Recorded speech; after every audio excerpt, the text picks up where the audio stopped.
Welcome again friends. इस video में हम लोग वोकेबलरी के आगे के शब्द सीखेंगे। पिछले शब्दों को आप ध्यान से देख रहे होंगे, ऐसी मुझे पूरी उम्मीद है। और इस वीडियो को अंत तक पूरा देखें। वीडियो को लाइक करें, शेयर करें, बेल आइकन को ज़रूर दबाएं।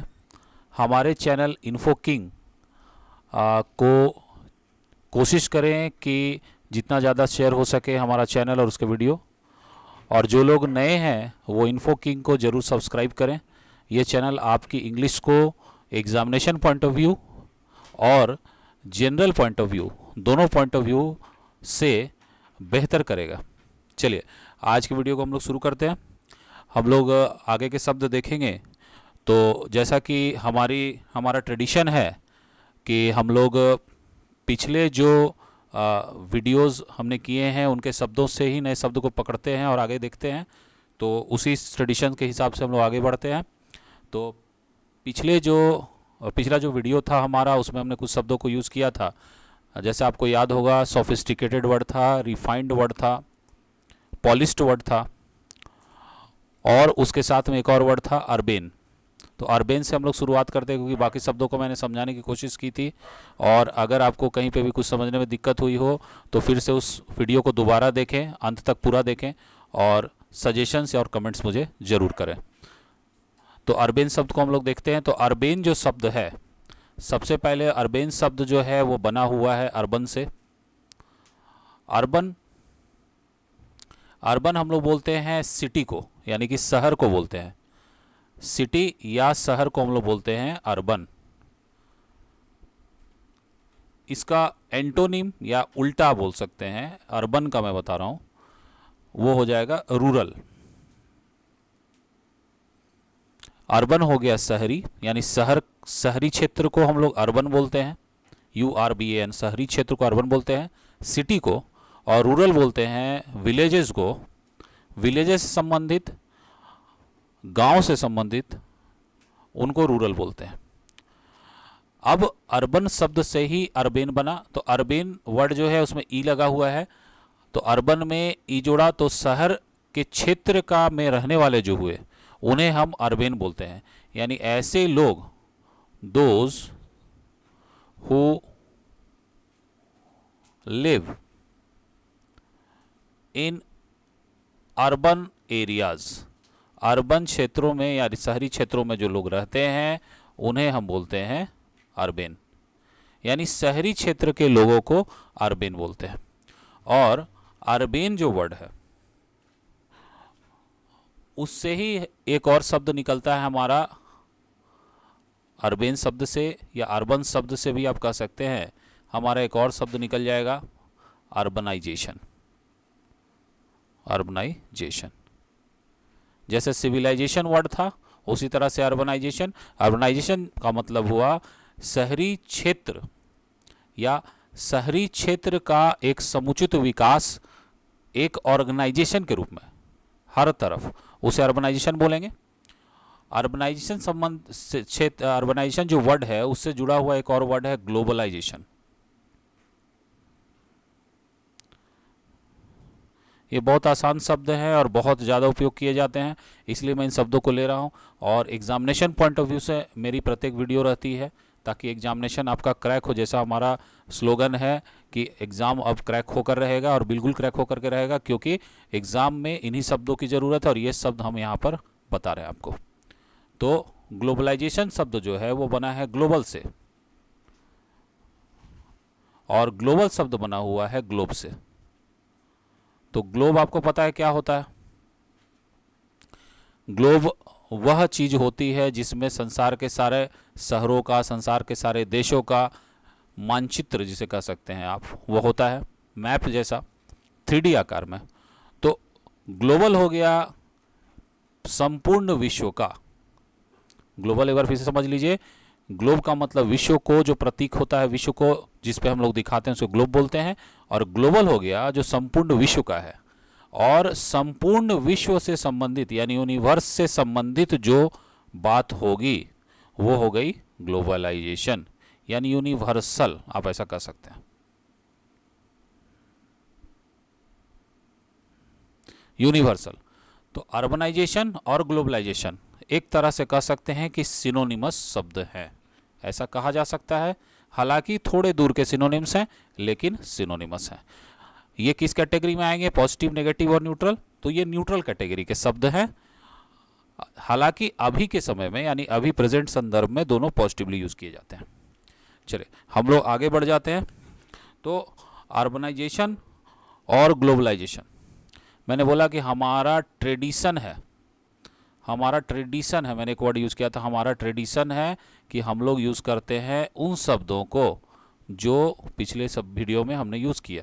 तो ट्रेडिशन एक शब्द मैंने यहाँ से लिया, ट्रेडिशन शब्द मैंने यहाँ से लिया, TRADITION, यहाँ एक आई होगा, ओके। तो ट्रेडिशन शब्द मैंने लिया TRADITION। तो ट्रेडिशन शब्द मैंने लिया। तो ट्रेडिशन का अर्थ क्या होता है? तो हिंदी में इसका अर्थ होता है परंपरा,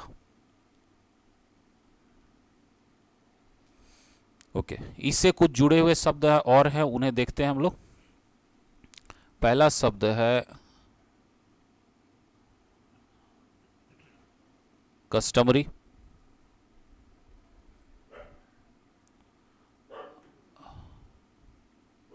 दूसरा शब्द है कन्वेंशन,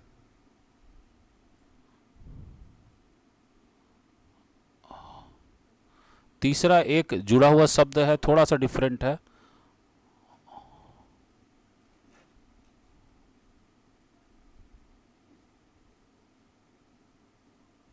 ऑर्थोडॉक्स सिस्टम।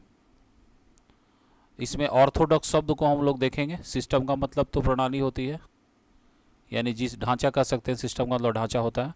ऑर्थोडॉक्स शब्द को हम लोग समझने और देखने की कोशिश करेंगे। तो ये तीन जो शब्द हैं, फिलहाल इन तीन शब्दों को देखते हैं।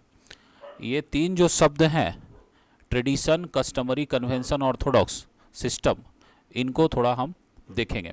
तो ट्रेडिशन जो है वो हो गया, इसको मैं समझाने की कोशिश करता हूँ, ध्यान से सुनिएगा। ट्रेडिशन उन चीज़ों को बोलते हैं जो आपको आपके फैमिली में आपके बुजुर्गों से प्राप्त हुए, आपके जो पहले लोग आए हुए हैं उनसे जो चीज़ संस्कार आपको प्राप्त हुए उनको ट्रेडिशन बोला जाता है। तो आप कह सकते हैं संस्कार। वह संस्कार जब लंबे समय में, जैसे दादाजी से उनके लड़के को मिला, उनके लड़के से उनके लड़के को मिला, तो जो संस्कार मिले उन्हें परंपरा कहा जाता है, ट्रेडिशन बोला जाता है।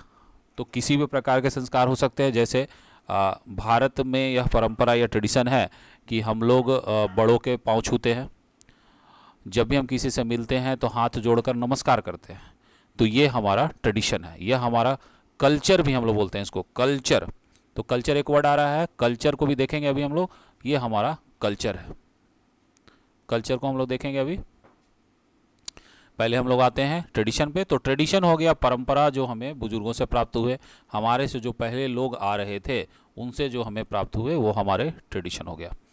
अब इसी ट्रेडिशन का सिनोनिम जो है, यानी कि इसके समानार्थी शब्द जो है वो हो गए कस्टमरी, कन्वेंशन और ऑर्थोडॉक्स सिस्टम। ये तीन प्रकार के शब्द मिले। तो ट्रेडिशन जो है सबसे पहला न्यूट्रल शब्द है, इसे ध्यान से देखेंगे। ये एक न्यूट्रल वर्ड है, ये पॉजिटिव नेगेटिव की कैटेगरी में नहीं आता है, लेकिन इसको ज़्यादातर उपयोग जो है वह पॉजिटिवली किया जाता है।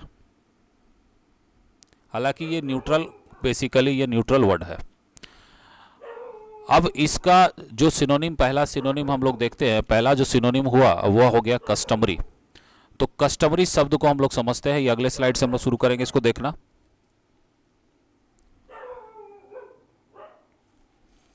तो सबसे पहले हम लोग कस्टमरी शब्द को थोड़ा सा समझने के लिए अगले साइड को मैंने खोला है। कस्टमरी शब्द जो है, कस्टमरी शब्द बना हुआ है कस्टम से। कस्टम का मतलब होता है हैबिट। हैबिट बोलते हैं आदत को। तो आपकी जो आदत है उसी को कस्टम भी बोला जाता है। जैसे अंग्रेजों की आदत है चाय पीना सुबह सुबह। It is an English custom to drink tea in the morning. It is an English custom to drink tea in the morning. हम लोग ऐसा बोलेंगे, हम लोग ऐसा कभी नहीं बोलेंगे it is an English tradition to drink tea in the morning. हम लोग ऐसा कभी नहीं बोलेंगे, कोई ट्रेडिशन नहीं बोलेंगे, उसे बोलेंगे कस्टम। तो उम्मीद करता हूं कि आपको दोनों के बीच में एक बारीक अंतर था, वो मैंने समझाया कि ट्रेडिशन परंपरा हुई, कस्टम हमारी आदत हो गई, ऐसी आदत जो कि परंपरा के जैसी चलने लगी और फिर वह ट्रांसफर हुई आगे के जनरेशन्स को। लेकिन वह आदत है, वह कल्चर नहीं है, वह संस्कार नहीं है, वह आदत है, हैबिट है। तो कस्टम एक प्रकार से, कस्टम क्यों सिनोनिम बना ट्रेडिशन का? क्योंकि कहीं ना कहीं वो ट्रेडिशन जैसा ही है, लेकिन वह आदत के ऊपर बेस्ड है, इसीलिए उसे कस्टमरी बोलेंगे। तो यह जो मैंने अभी एक एग्जांपल आपको दिया था, drinking tea is an English custom, यह एसएससी सीजीएल का आया हुआ क्वेश्चन था जिसे मैंने अभी समझाया। और ऑप्शंस में बहुत सारे ऑप्शंस दिए हुए थे, जिसमें एक ट्रेडिशन भी था, एक कस्टम भी था। तो दोनों के बीच का एक डिफरेंस बहुत ज़रूरी है जानना, अगर आपको एग्जामिनेशन देना है तो आपको समझ में आ गया होगा कस्टम और कस्टमरी किसे बोलते हैं। हम लोग आगे बढ़ते हैं। उसके बाद जो सेकंड वर्ड था हम लोगों का, वो था convention.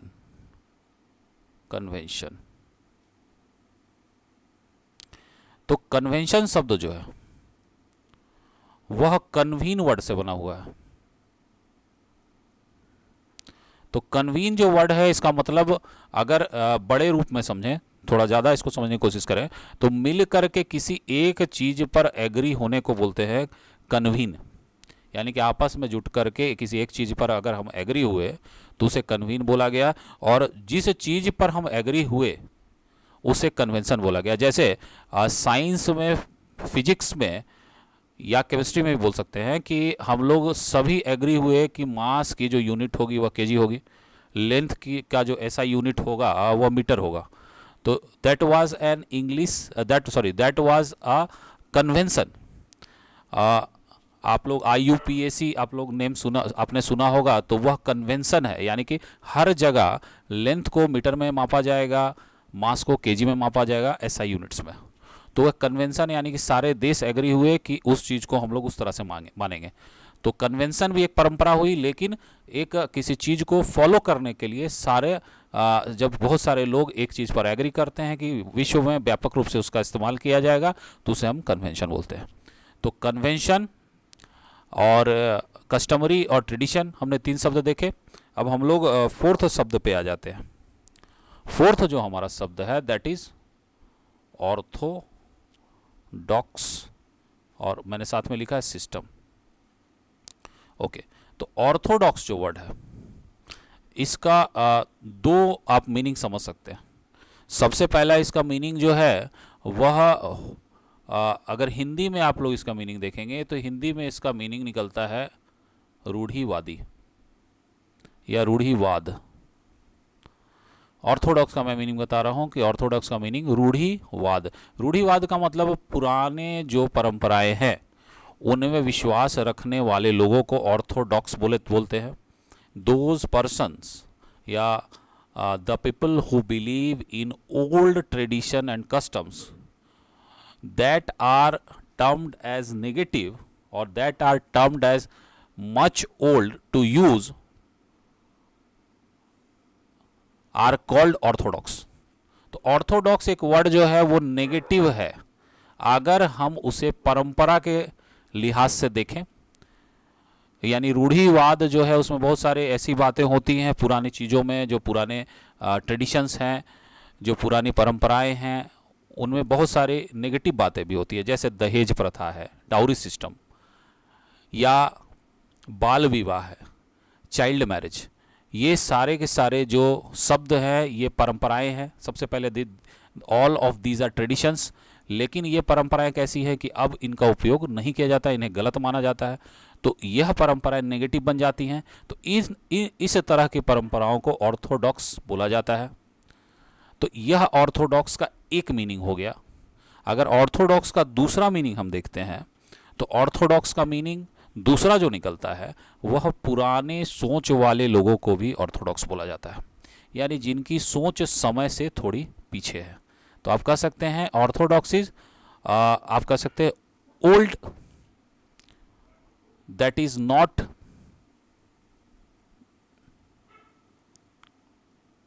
Thought to be functional now.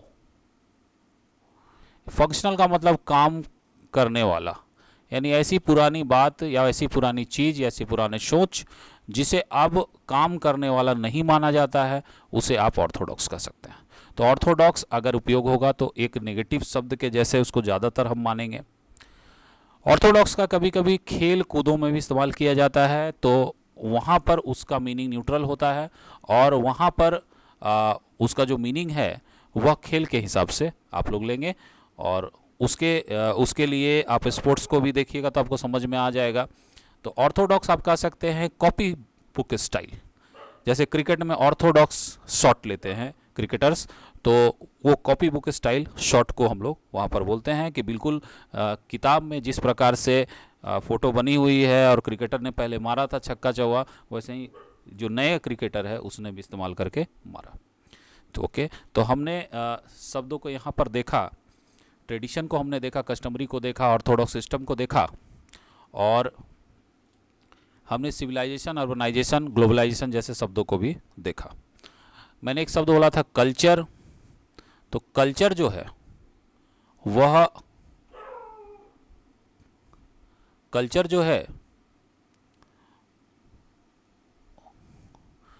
का मतलब हो गया संस्कार, और इससे एक वर्ड बनता है कल्चरल। संस्कार परंपरा से संबंधित कल्चर भी बोलते हैं, और कल्चरल हो गया पारंपरिक।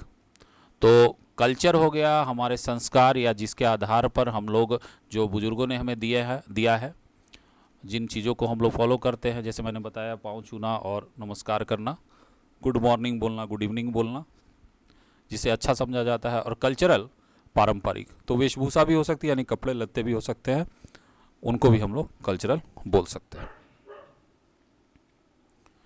तो कुछ शब्दों को हमने फिर आज सीखा, और मैं उम्मीद करता हूं कि आपको शब्द समझ में आए होंगे, पसंद आए होंगे।